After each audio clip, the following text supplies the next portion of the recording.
Welcome back to Flash Fiction Fridays. I'm Teresa Garcia, or Amehana Arashi.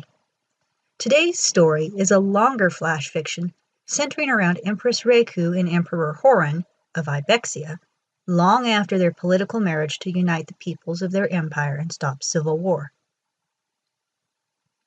This land has had some long-running problems with imbalance, and in their world is a seat of the struggle between the forces of wisdom and ignorance. Obsession. Candles cast their glow around the room and dripped into the platters beneath them. Her quill scratched at the silence with a fury that left the palace servants scurrying back out after making sure she still had enough light to work by. What she created with her tools, none ever knew, and even her mate had ceased asking. Every morning she was found paler, the crystals in the room darker and more cracked. No one but she ever touched the book. No one but she must turn the pages until it was finished. Eventually, Ibexia turned to spring, and still she worked. Now she looked young, driven, and ate more whenever she was at table. She went out on surveys of the land, bringing sheaves of maps and notations with her. The guards that were sent out with her always seemed to lose her. Still onward time flowed like the waters of the Chie into the sea. She was fuller now, older. The land sang audibly wherever she trode in her searches in restoring balance. The Empress moved more slowly and kept her wings holding her sides. Wherever the light of knowledge had begun to dim, she would soon follow to address the issue. The Imperial Guards had less scampering to do whenever she left her chambers. The Emperor watched every year pass, and a little more of the kirin become something more ephemeral than either of them had ever expected.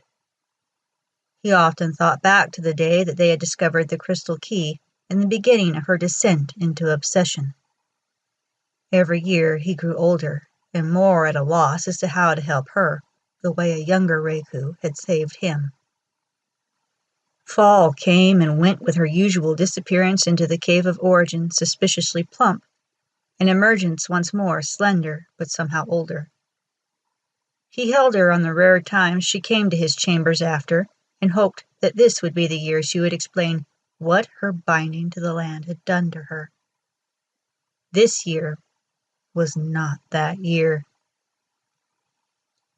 It was another year of silent tears, and a bit more of the crystals slowly hardening her scales.